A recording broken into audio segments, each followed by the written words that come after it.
Oh, yes. This is the Hardcore Marketing Show. I'm Casey Cheshire, your host for this epic journey. And today's show, sponsored by Cheshire Impact, on a mission to help people maximize their use of Pardot and Salesforce. CheshireImpact.com. Bam. Hey, everyone. Before we get started with the show, I'm excited to announce two things. First is that my book, Marketing Automation Unleashed, is now live on Amazon. So go get it. The second thing is we have a new sponsor, Qualified.com. I'm going to tell you about them in the next couple seconds here, and also how you can get a free copy of my book thanks to them. So who are these people? Well, Qualified is the #1 live chat and chatbot platform for Salesforce and Pardot. Sales reps can have real-time, personalized conversations with who? Your hottest website visitors. So I want you to know, I don't just partner with anyone. I genuinely love these guys. And the platform, we use it at my company. Our sales team loves it. We've closed a lot of deals based on it, had a lot of great conversations with prospects too. So, a lot of marketing these days is what? Hurry up and wait, right? Fill out this form. And then if we pass you over to sales, maybe you'll swap 6 emails with them to find a good time to talk. But what if a prospect is doing research right now and they would chat now? Why not give them the opportunity? So the best part is your company actually decides what leads are worth a live chat. There's a lot of noise out there. You don't want to talk to everyone. So Qualified actually connects to Salesforce and Pardot, and it's able to pull in lead and contact information so you can specifically know if you're talking to a VIP, a VP, a decision maker. It's really kind of like magic. Now, if you don't know who someone is, well, what happens then, Casey? Well, that's when the bots come in handy.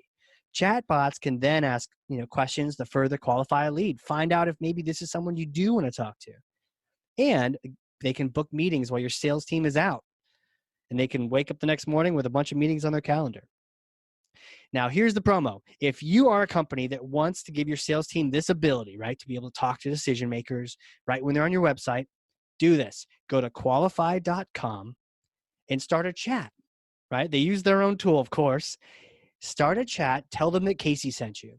If you have Salesforce Pardot, when you schedule and then do a demo, they will send you a free copy of my book, Marketing Automation Unleashed. Not bad, right? Well, it's only while supplies last. So hop on this thing today. And that's it for sponsors. Let's get to the show. Let's do this. Let's do this. Coming at you live from the Studio B in the coronavirus bunker here in my home office. I'm excited for this one. Man, we are going to be learning today. I got my coffee, got my water, got my notes ready to rock because today's guest is an accomplished, award-winning marketing leader and a strategic team builder, right? Because you can't do it all yourself. You got to have people around you that can complement where you are. And you got to have that solid team around you. She's amazing with that. Also really keen on the details, which sometimes I overlook. So that's great to have her here. And also loves a good challenge. She is the VP of Demand Gen and Content Strategy at 6 Sense.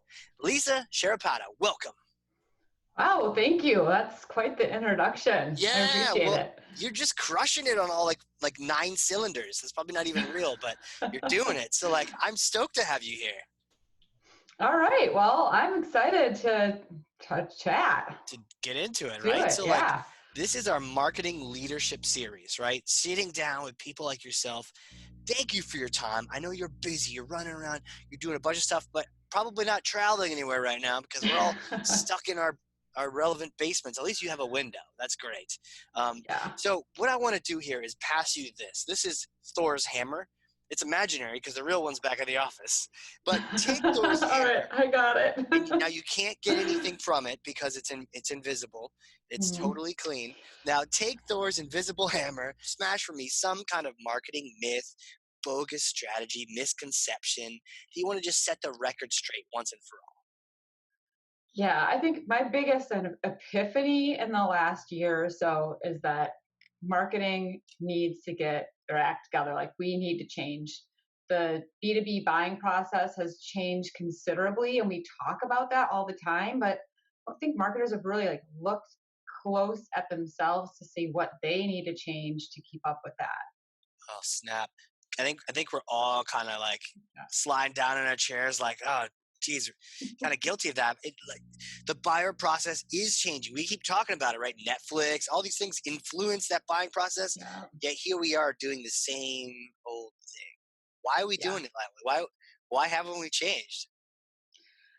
Yeah, I think some of it's, old habits die hard. Some of True, it's trying to figure this all out. I mean, there's all these different channels. And so we spent all this time and energy and money on tech to figure out how to market into all these different channels.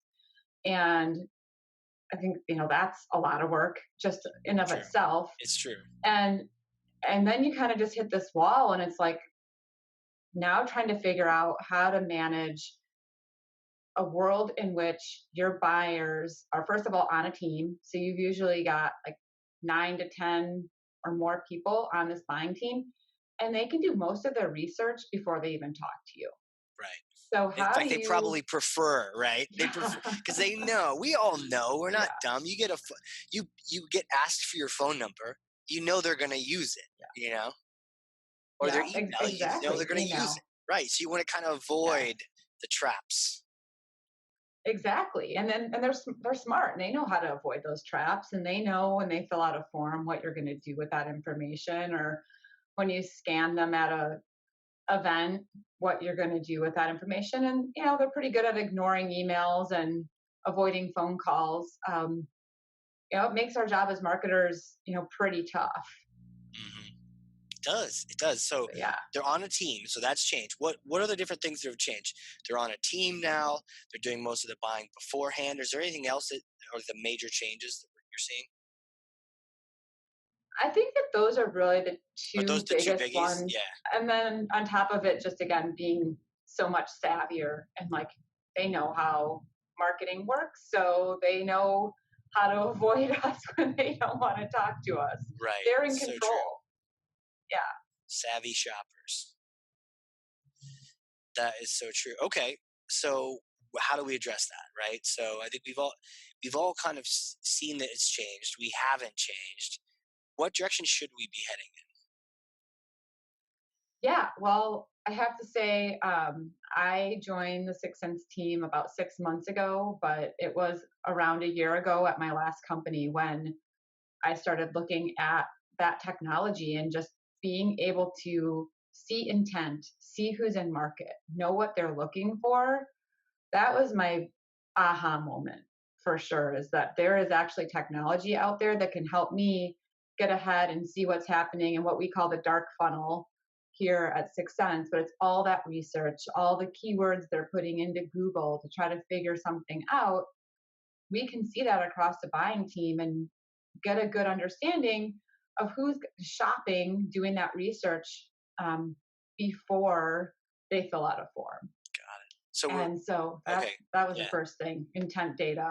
intent. Okay, Yep. intent is the path out of our status quo here. Can you explain? I mean, just the concept of intent in general, and then how do you capture it? That kind of thing. Yeah. So if you think about, let's say I'm trying to figure out how to manage my assets. Okay. So I'm going to Google search digital asset management, or asset management, or I mean there's a different number of different variations to those Sure. keywords that I would type in. um, but I'm searching for that, Okay. and I'm in marketing and I'm searching for it one way. But then let's say that we've got someone else over on the operation side of the business who also is trying to solve that problem. We're on this buying team, we're all like charged with going and doing that, so they're in there and they're searching asset management for marketing teams, asset management for sales, whatever, and so they're searching stuff. So all of this data and keywords are getting aggregated, and Sixth Sense then picks up on all those signals and they match them to accounts. So it starts kind of building out this persona map within the account to show you who on that buying team or who in that account is engaging. So we'll see like the number of times they've searched a keyword, the number of times they've come to our website, if they've gone to a competitor's website, what pages were they on, Really? what content did they touch. Yeah, I mean, we don't gate any of our content here at Sixth Sense. We can just see where they went and what they did. We don't need to gate it. Jeez. Yeah. This sounds like So, witchcraft voodoo. So well, so you could say that, but then at the same time, if you're the person getting spammed, like, oh, hey, I saw you filled out a form and you're going to come to my webinar. Do you want to talk to me? It gets a little old. So wouldn't you rather someone be like, hey, I know you're having a problem with digital asset management and you need some help. Here's a white paper that could help you, or we've got this upcoming webinar if you want to attend it. Here you go. Um, Versus me like trying to, fish with the net and find mm, someone who might be interested in digital asset management. right, Yeah. right. Wow. Okay. So this kind of ties into ABM as well, because the idea is no longer are you trying to do the whole net out to everyone. You're super targeting. Yeah. But this is kind of interesting because, like, normally to get this data, wouldn't you have to be, um, you would have to be, doing PPC ads to get the people doing the Google searches and the keywords. You'd have to actually get that click. You'd have to land them. You'd have to convert them to even know that that account was searching for those things. So you're kind of Right. skipping. You're We skipping the. reversed it, actually. We reverse it because we say, okay, here's all the people looking for this. Let's build a segment with that group of people. And then let's cross reference it with, are they in our ICP? Do they fit our ideal customer profile? Mm, And then let's take out any that don't. And then you could even do it by industry or by persona or however you want to break your campaign into segments. And then you can just run targeted display to just those people, mhm. or a paid LinkedIn ad to just those accounts. So yeah, it just, again, it kind of flips it. It gives marketers that control back to not be wasting a bunch of dollars, spray and pray, like hope I'm hitting the right people and bring them in and then make them fill out a form to find out if they were really interested or not. We're taking all the gates down, all the guardrails down. We're saying these are the people we know who are interested. We know Yeah, they're in market.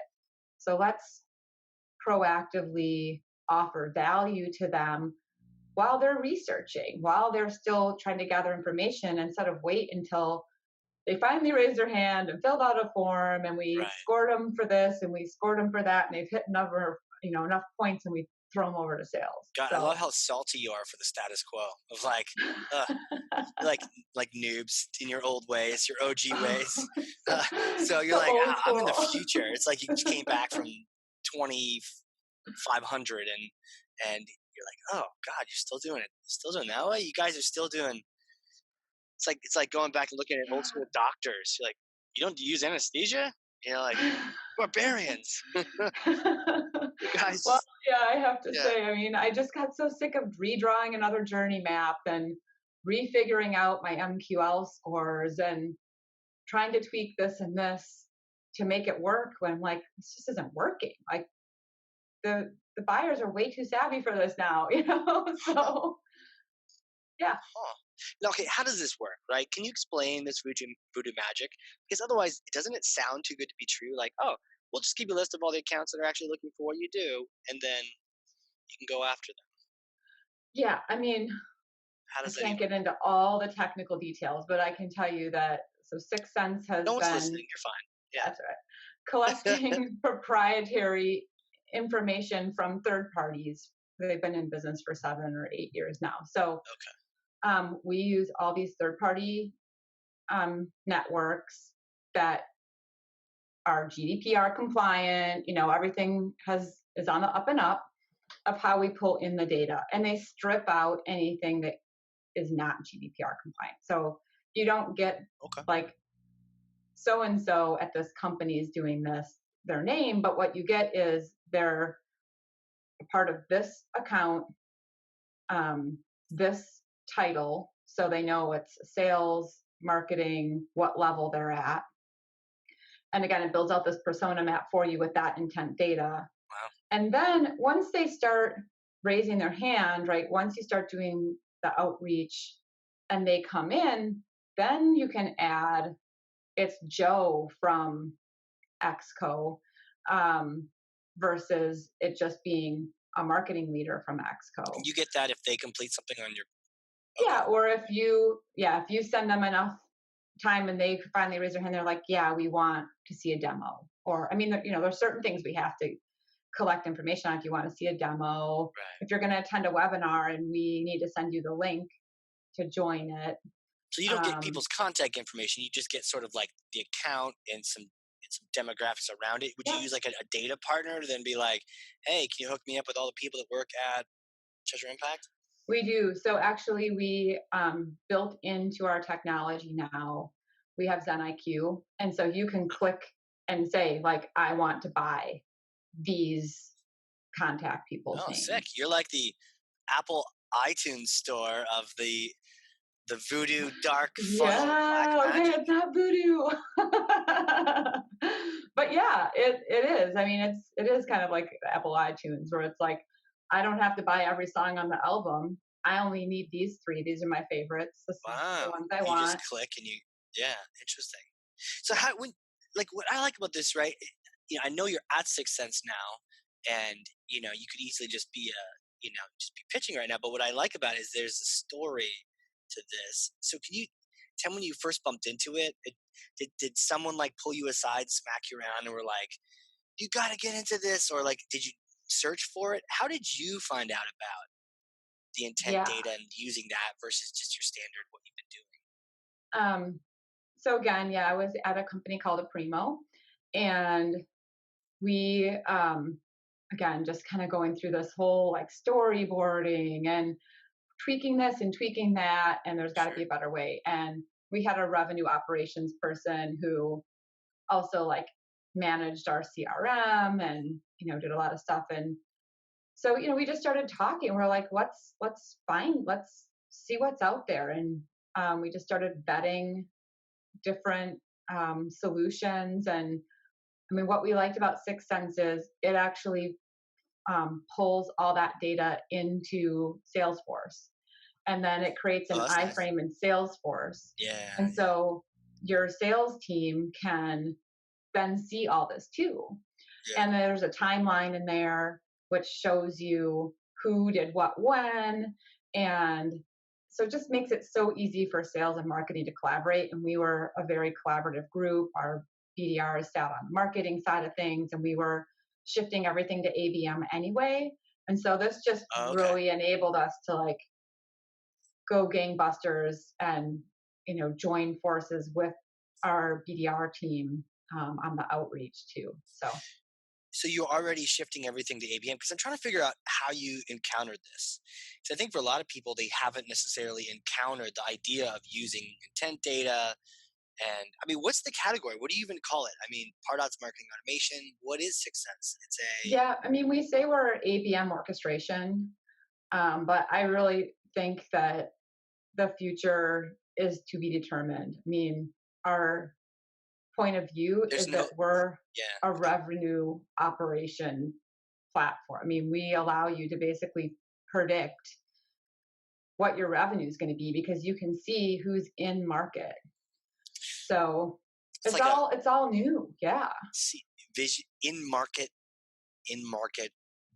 psychic targeting. I won't Yeah. say voodoo anymore, so you don't beat me. Well, account based, yeah, account based orchestration is where it all started. Oh, Now account-based we call it orchestration. Okay. account based engagement platform. But again, like what does that all mean? Right. It's really just the ability to be able to scale your account based marketing programs, but the outcome is it's intent driven. It's who's in market. Yeah.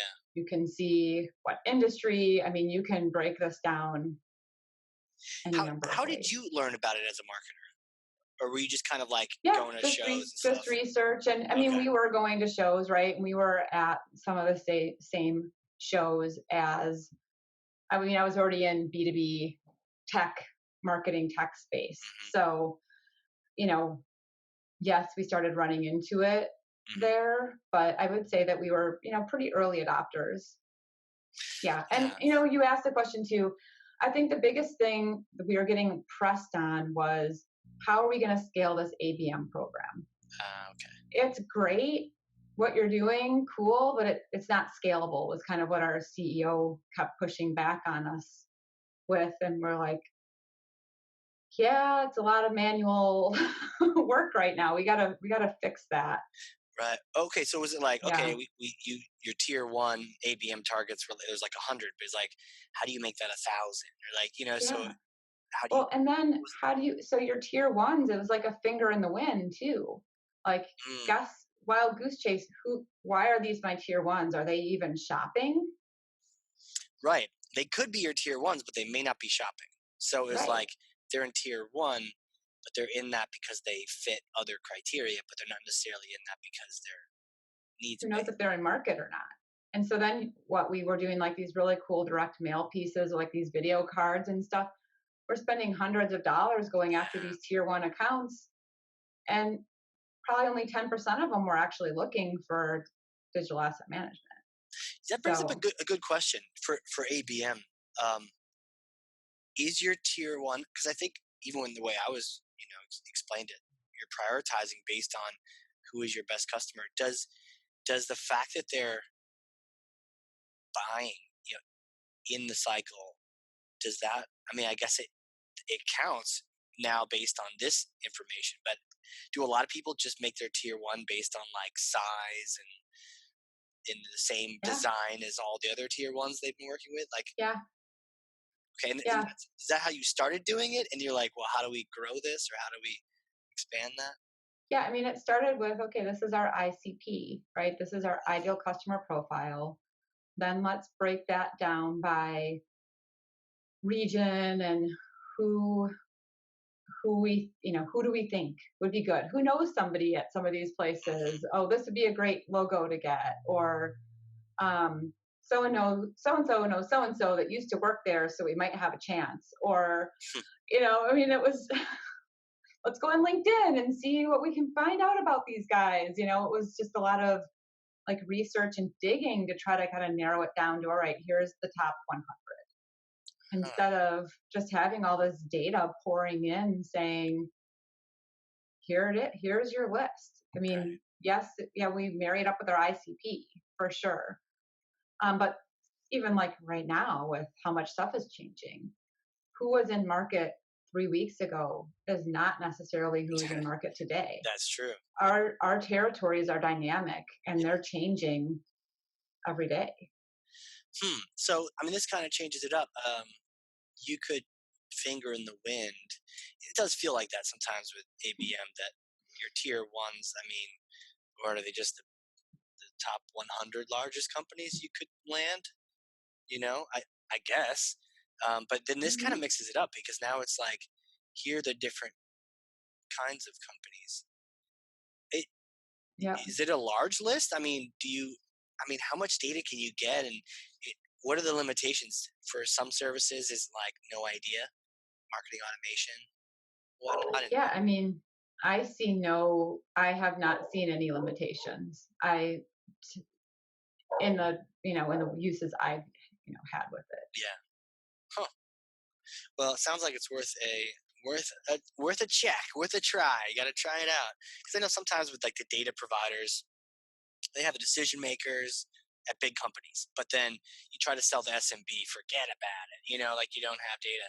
Yeah, no, I mean, it's not that. I mean, I'm using it every day. I'm going in, Huh. looking at my segments, looking at what's happening. Um, well, and for example, like events getting canceled, I'm pulling in the event list that I had, Yeah. and then I'm saying, all right, I want to market to these people, but so I'm going to take this lunch and learn that we were doing at the event. I'm going to bring it online and make it virtual. I've got my event list, so I'm clearly going to market to those people. But who else does it make sense for me to market this to? It's a sales focused webinar. I want sales leaders at it. The keywords are BDRs and revenue. I'm going to put that in, build out my segment, figure out how to grow that segment from just my event list, and then I can go from there and start marketing to that segment. Interesting. Yeah, I like Yeah. the fact that you're using this kind of thing every day, so we can learn that the practical side from you. So you're using it for the segmentation. Are you using this kind of information to? I mean, really, you kind of. Does it grow your list, or does it pare it down, or just refocus it?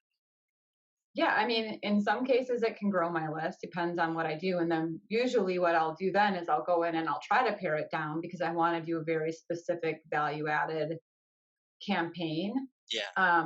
So let's say I start off with a list of like 10,000 accounts, and sometimes that's fine. But usually then I go in and I'm going to say, all right, I don't want any open opportunities. I want this to be all net new potential. That's going to take it down considerably. So that might be that. Or I might want only accounts that we deem are in consideration, which we have like our own scoring that happens in the background based on how much engagement they have, like what percentage of the account has been to our website, for example, Right. things like that. We're scoring like what they're doing, and then so if I'm just going to only work on the accounts in consideration, my goal might be just to get them to come to our website and go to this content stream that we made that's specifically on this topic that we know they were looking for. Huh. But if they're in decision and purchase, I might want to offer up, a free demo, or, talk to one of our, BDRs about how we can help you or something, because I know that they're getting close to wanting to put together an RFP. And I want to make sure I'm on it. Or I can even search and say, everyone who has searched for this one competitor of mine, and I want to do a competitive play against that competitor. What? That sounds so unfair in an amazing way. Well, at least in my space, it's not, because our competitors are doing the same thing. So, Good point. but for everybody else, it definitely gives you the advantage. But for a category like yours, where we're not even sure what to call, I mean, you're sure what to call, but it just seems like it's still in development. How do you get enough data to be able to? I mean, it's not like a CPQ category or some kind of long established technology. It's so new, but you're still able to have data for yourself to use it yourself. How does? Right. So, I mean, it all comes back to the keywords that we put in at the beginning. Oh, okay.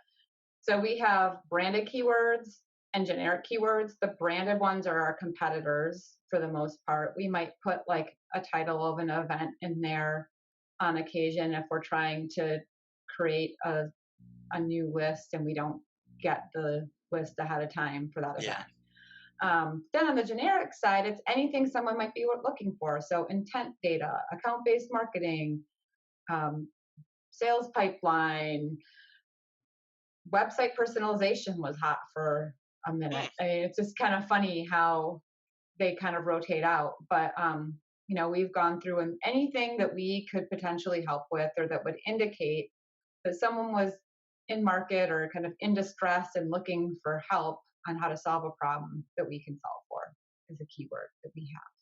Jeez. Wow. Yeah, so everybody can just customize it to their own keywords and customers or competitors, and then go from there. What's the learning curve like? Because I know with like PPC, there's people that if you don't know how to do PPC, AdWords and whatnot, you're going to be an idiot and you're going to waste money. Yeah. Google's going to make a fortune on you, and you got to learn the keywords. And is there a similar kind of finesse with figuring out keywords on this kind of a platform too, or is Yeah, I mean, how do you learn that side to it?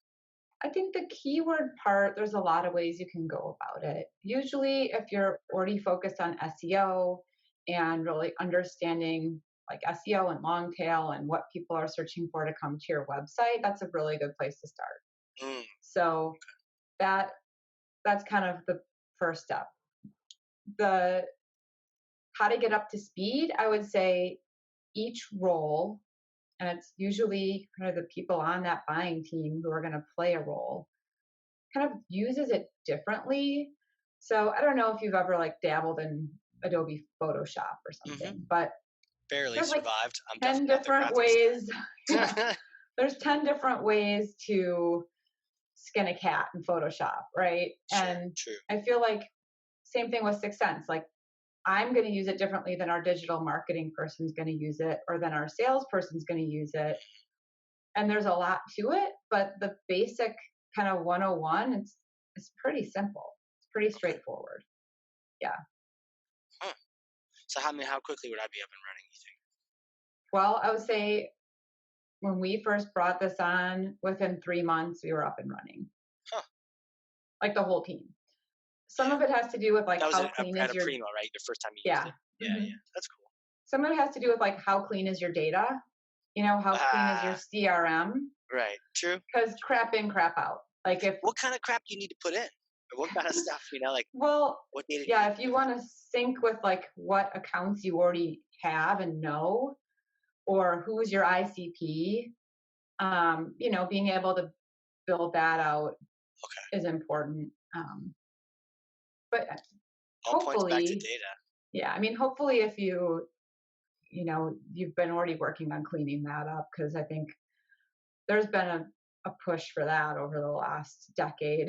So, As yeah. maybe in 10 years it'll stick.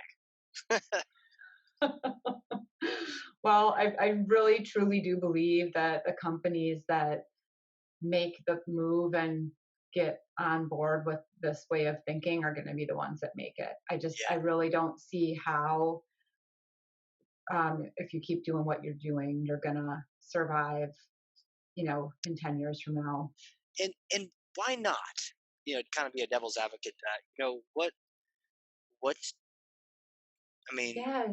yeah, why It not? just goes back to the beginning of the Yeah. conversation, because the buyers are so smart now and they're in control, and they don't need to fill out a form to get the information they want, and they don't want to take your phone call, and they're doing all their research before they raise their hand to talk to you. So you need to So go find them before the 90% is done or the yeah. 80% or whatever it is. Yeah. They're not going to come reach out to you until it's too late. You've already selected you or not. So Yeah. you need to go proactively get going. Yeah. Got it. Yeah. Okay. They've made most of their decision before they're going to reach out and raise their hand and say, we want to talk to you. And half the time they're putting together their RFP and they're just like, all right, I have to have 5 people on here for procurement. So who else am I going to put on? Oh, that's the worst. You don't want to on be the the upper list. No. hand. No. Oh, I've been invited to an RFP. Oh no. Yeah, you don't want it to be an uphill battle, right? I mean, you Right. want to get in there when it's kind of that sweet spot and they're still formulating their opinion, Right. and you can be a part of that. I get it. So we're like shortening the buyer, not the journey, but we're shortening. No, I don't know. We're getting out ahead of it, right? We're getting out ahead Right, of them reaching out to us if they right, do or not. right. I mean, all this research is still happening. This, what we call the dark funnel, Yeah. it's still happening. Talk about that part. Talk about the dark And funnel.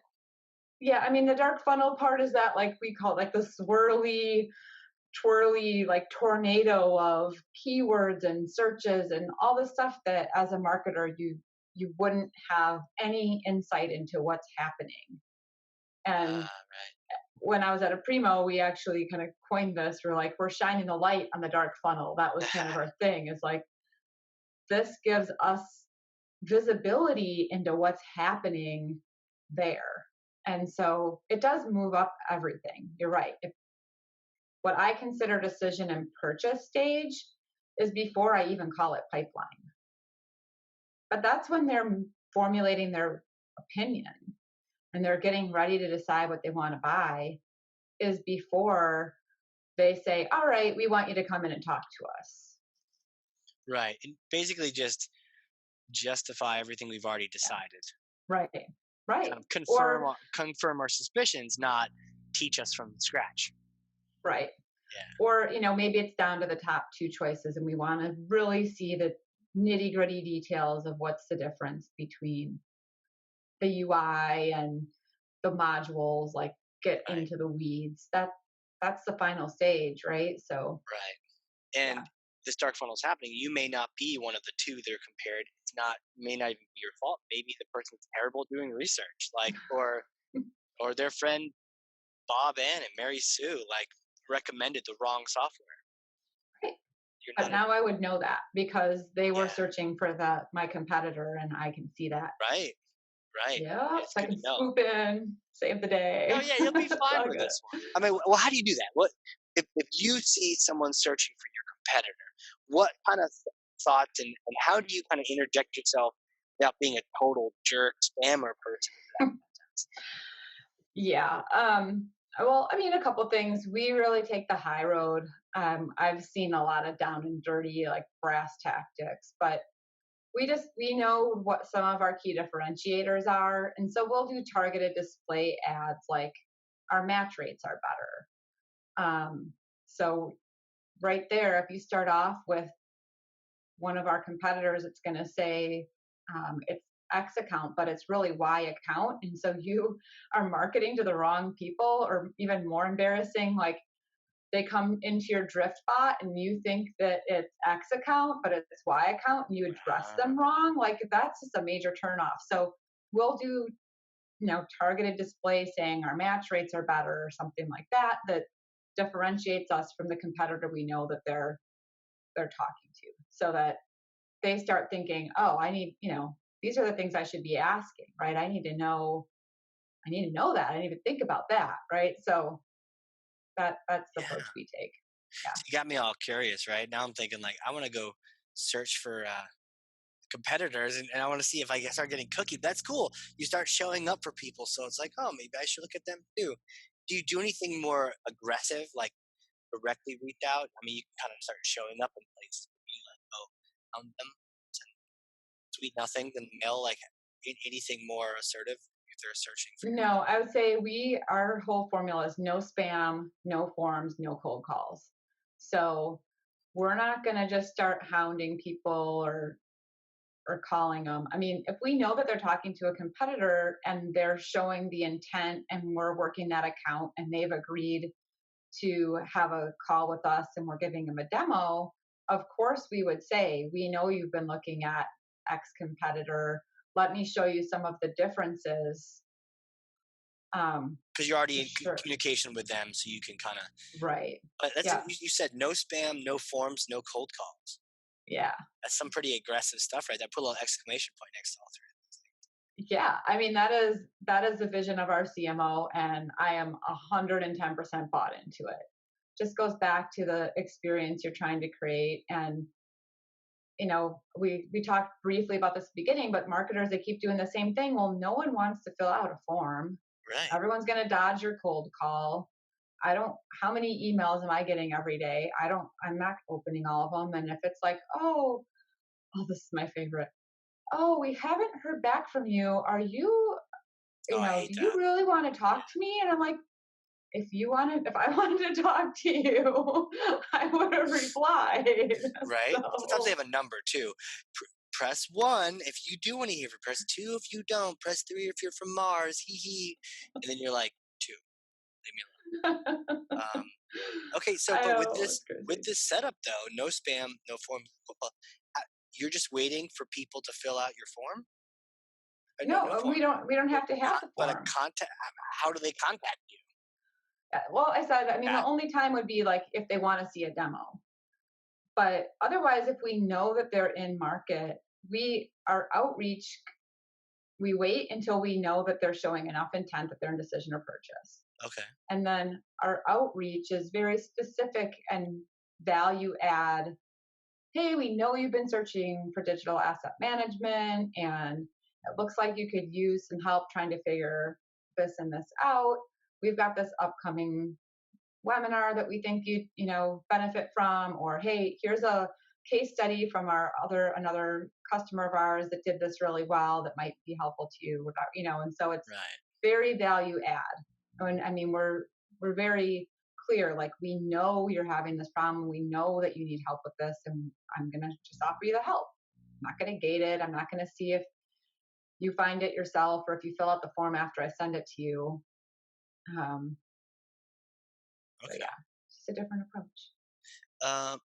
Yes, you're waiting, and instead of just blasting people with a net, like blasting everyone. You're waiting for them to be at the right stage to reach out when you know your message is probably most welcome because you're just trying to help them Yeah. compare and contrast. Yep. Well, talk to me. I mean, you mentioned you got some bots, you got some chat going on your site. What's your take? I mean, conversational marketing is the moniker it's going by these days. What's your take on chat making its way into the B2B world? Yeah. So we partner with Drift, and we also partner with Uberflip. So Uberflip does our content hub. Oh yeah. And the whole idea behind it is back to this personalization where if so we run the data for Drift and Uberflip's back end. So Oh cool. we know the accuracy, right? But anybody can purchase this. And so we have it set up where if it comes in and we know that who that account is, our bot is like, oh hey, um, Red Hat or Cognizant Nuh-uh. or The whatever. bot automatically says that? They know who it is, and then they also know they've been searching for these things. Hey, can we help direct you to find this type of content or that kind of type of content? And I think that that's where the value comes in. It's Uh-huh. not having the bot there. I think that's becoming more table stakes now, and kind of Yeah. you're got someone monitoring your site 24/7 and whatever. But it's helping direct them to work, get them where they wanted to go faster, offer value faster. So that's where I see the future of it going, and I think is the value add and what the really cool part about it. Yeah, right. I mean, your bot just said hi, friend, because I'm not one of Oh those yeah, because accounts just we now. don't know who you We don't know are. who I Yeah. am. It also just asked me my location. Well, we want to know your location. I'm like, I bet you do, Sixth Sense. I bet you do. Um, wow, that's cool that it ties into that. People aren't creeped out by that, knowing their company when they says hi to them. Oh, I think it kind of goes back to if we offer them the value up front Mm, yeah, and they find what they're looking for faster, then it's cool. yeah, If it's spammy and yeah, weird, then it's a turn off. Um, so and I will say, like, our whole website's getting an underhaul right now. We just started getting all this enabled with Drift and getting the personalized portion of it working. yeah. So in 6 months from now, like where I see this being versus where it is today is going to be night and day.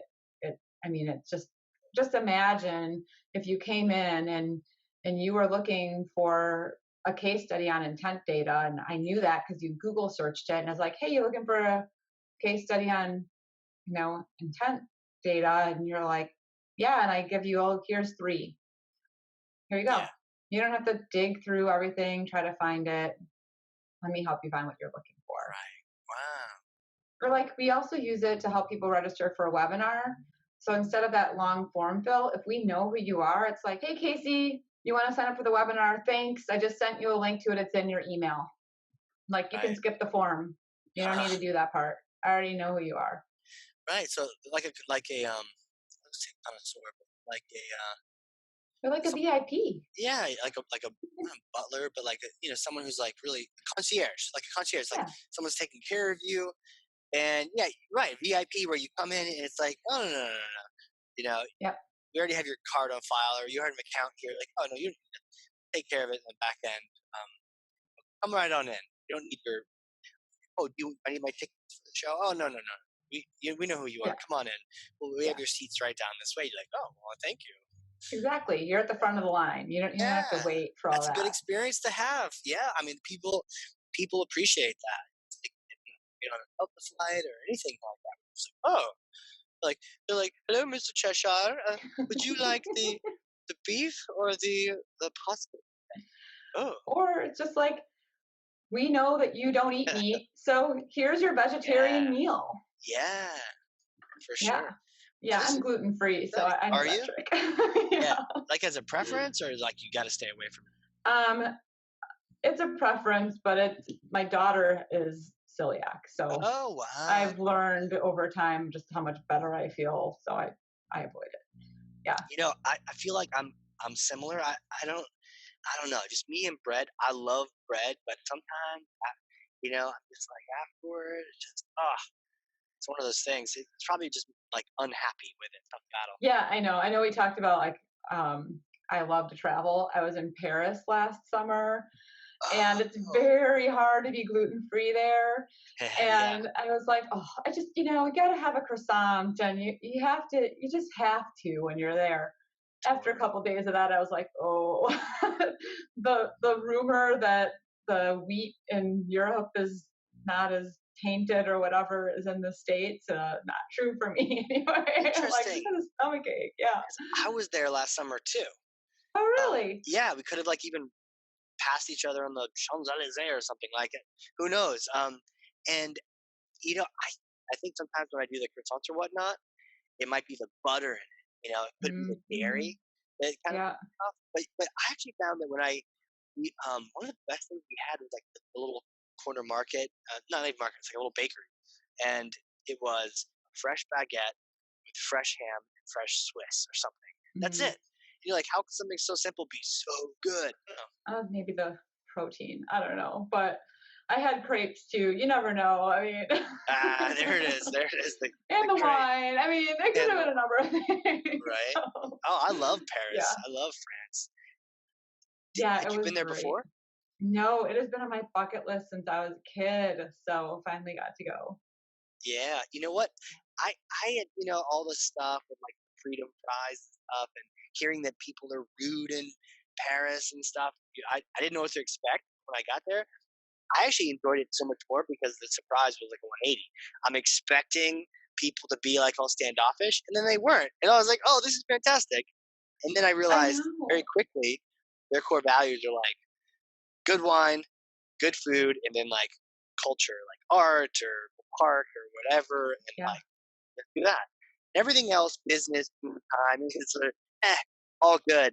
But incredibly nice business lunch over there, it's like, heck yeah, Uh it's huh. so good. I know. I mean, I took French when I was little. I didn't do Spanish. And so I was like really hoping to dust off some of it. And I had Yeah, done some prep work and like was ready to use some of my French. And, I've read that the big reason why French was so big on everyone using their language is that was the one thing that they found that like unified their country when it started. wow, And so I was like, I'm going to, I've got all my phrases, like the ones I need when I go into, right. a restaurant ready to go. And everyone spoke English, and no one here wanted to let me try to speak French. Like I'd be like, bonjour, and then they'd be like, hi, what do you want for breakfast? Like, Really? What part of the city were you in? like the heart of the city. Wow, Yeah. they wouldn't Yeah. let you do it. Yeah. I mean, I don't know. It was pretty much everywhere we went. So Interesting, anyway, yeah. interesting. Yeah, because Yeah. I sometimes you hear like if you butcher it, they're really ticked off at you. So I was just like polite and like hellos and goodbyes and please and thank yous and everything else was like English guy right here. But I love your culture. Yeah. Whereas my wife actually was actually pretty decent, like really good with the French. So people were like, it was almost like they were okay with us because she was like, I know what you're saying. Like, I just want to watch my mouth. And then I'm like, I don't know what you're saying, but I'm a nice guy. So they were kind of like okay with it. I But yeah, think that for me, they were like, just don't even try. But oh thank you for no, trying. We'll be nice to you because you tried. right? Right. But it's kind of funny, Yep. like, oh, bonjour, bonjour. You know, merci, merci, merci. And money and everything. And like, Yeah. can they tell that I'm not from here? Yes, they can. Oh, yeah. I think so. Well, question for you. Yeah. I mean, you've got all this amazing experience with Dark Funnel travel. Like, Like, who are you? Can you take us back in time to like you in the younger years? Little Lisa days, and like you always know you're gonna be in marketing, and mm, take us back. yeah, it's kind of funny. No, I wanted to be an astronaut Hell yeah, for as still time, long as Elon Musk. yeah, since the Challenger space shuttle just was blown up when I was in fourth grade. So that'll age me. Oh, But jeez. I was just so intrigued. I'm like, that would be the coolest job in the world. I want to explore the unknown. I want to go to another planet, and that would be so cool. And I was infatuated with it, all Now the that was way to the before point or after the Challenger.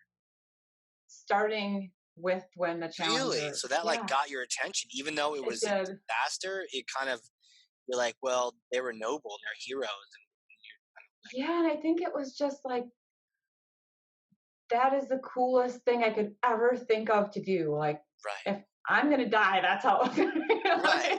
Right. Just like getting a chance to explore the unknown, and you know, I'm not a huge Trekkie fan, but like go places that no one's ever been before. Like, I just thought that would be so cool. And Yeah. so I went to space camp when I was a teenager. No kidding. I I've did. always heard about that. What's that like? And Yeah. how old were you?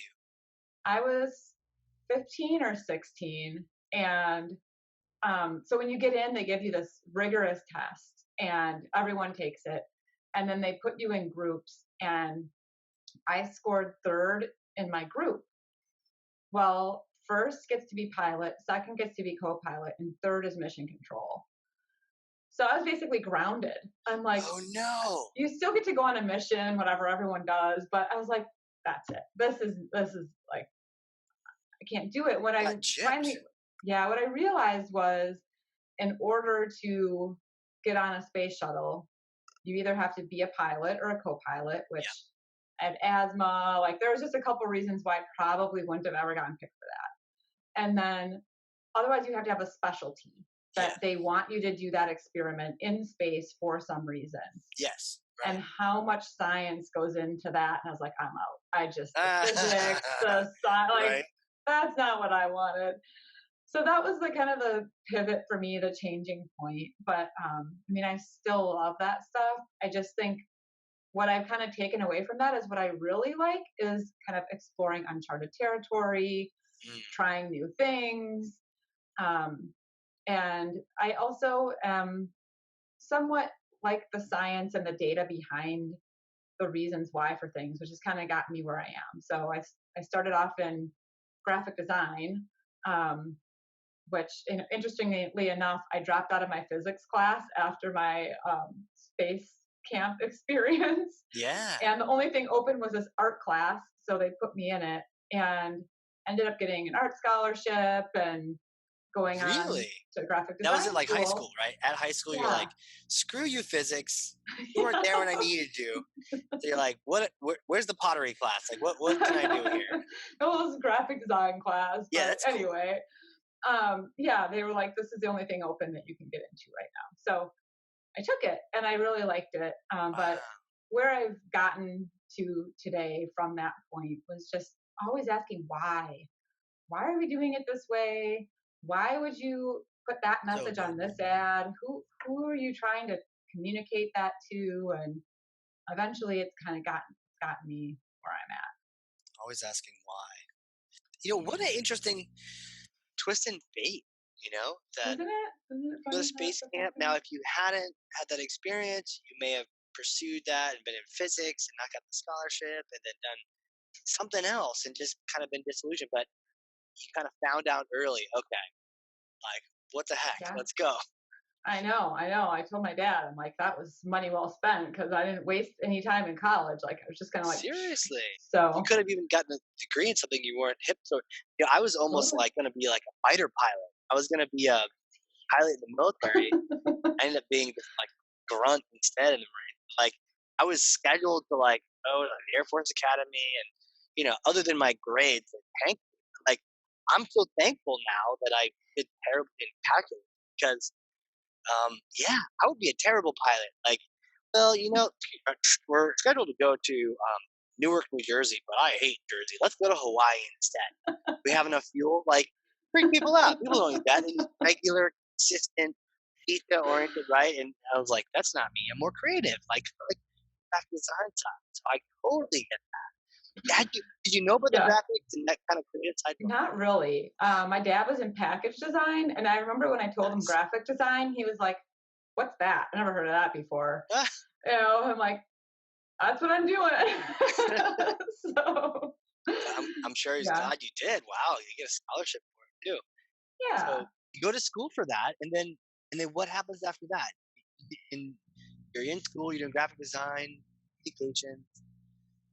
yeah. So I started off in agencies after that, a couple small agencies, and I just kind of realized that I really wanted to understand like why the decisions were being made, that they were being made, and I felt like on Yeah. the agency side, I was just at the whim of the client's discretion. I didn't really have the Mm, chance to ask more questions. And so I actually moved to Denver, worked for a startup tech company that started e-learning, okay. actually.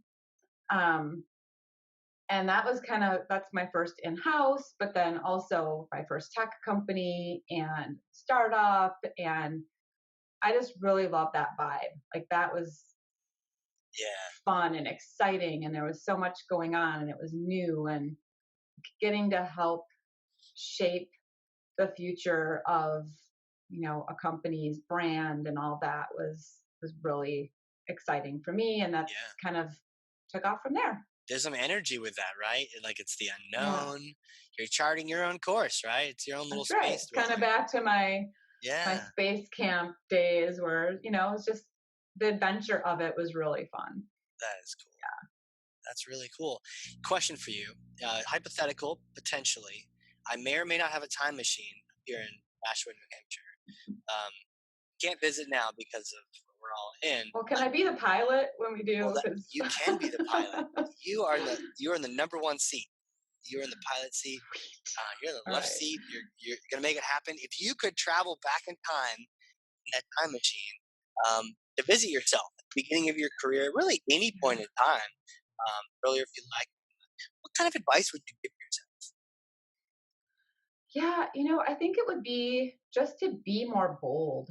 And I spent a lot of time kind of sitting back, trying to understand everything and get my arms around how it worked or why this person thought this or that before like coming to any conclusions or challenging anything or like putting myself out there. And I've kind of come to learn that usually my instincts are pretty good and I'm offering value and contributing. And I wish I would have just gone for it, in certain situations and been more bold. Yeah, I like that. Boldly go. Yeah. Back to that. Yes. Yeah, wow. No, that it's so true, right? Just to kind of do it and see what happens. And sometimes we can analyze too much. Wow, wow. Do you now? I know we're all kind of stuck where we're at right now, but when this whole thing lifts, like you could go anywhere. Where would be your like next destination for travel? So All right. like anywhere could be anywhere around the planet. Where would you go? Yeah. Number one on my bucket list is Greece. I'd Ooh, I have say not been number. there. Oh, I've heard so many good things about it. I cannot wait to go there. Definitely next on the list.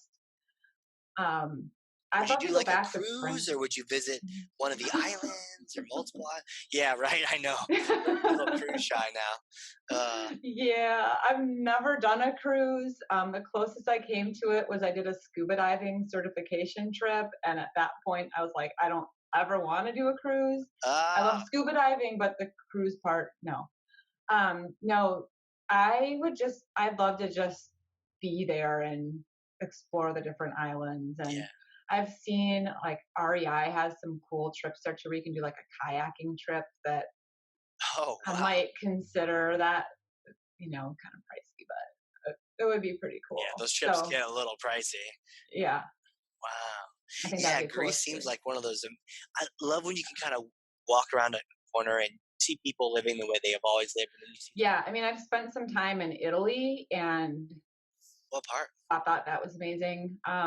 Venice, Florence, Cinque Terre, Rome, um, and I imagine Greece to be somewhat similar, maybe, but I That's a good did really question. enjoy that because it's just seeing the ruins and the history, and it, I didn't think that it was going to impact me as much as it did because I studied some of that in college, right? Mhm. Art history, and it's like, nah.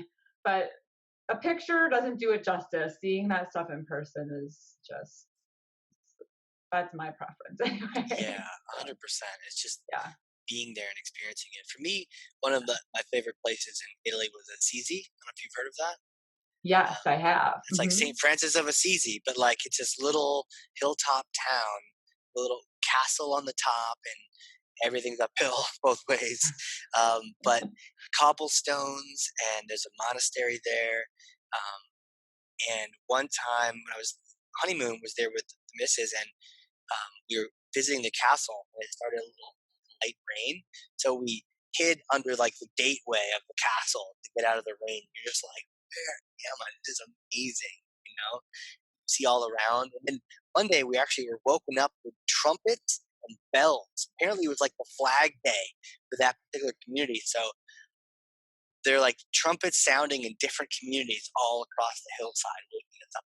Where are we? What movie are we in? I It's know. crazy. It's so cool. I mean, you see right now they show the Italians like singing from their balconies. And when I was in Venice, it was actually 2001, and it was right when we were going to war with Iraq. Yeah. And they had this peace parade down the canal, which was just all boats with peace Wow. flags and music.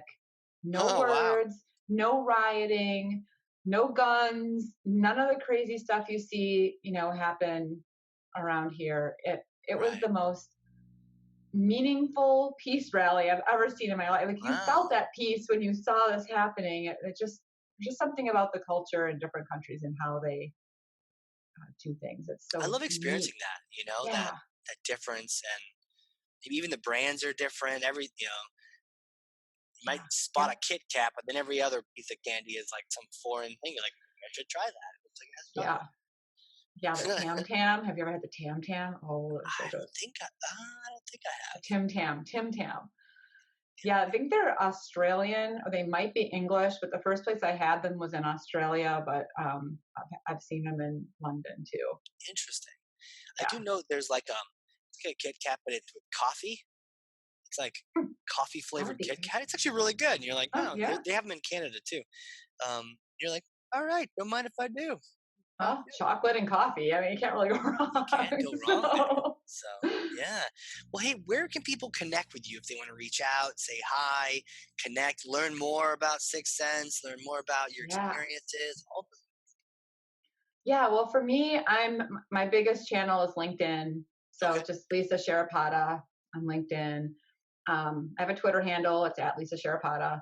And then our Sixth Sense website is the number six and then the word sense. So the number six, SENSE.com. And it's a great place to start if you want to find out more about Sixth Sense. Yeah. What do you recommend? Is like get a demo or what? I do. We What's a good also step? have like these always on Tuesday morning and Thursday morning demos that you can sign up for that are Huh. just kind of no pressure, right? So there's that option as well. You said it's Tuesday and Thursday?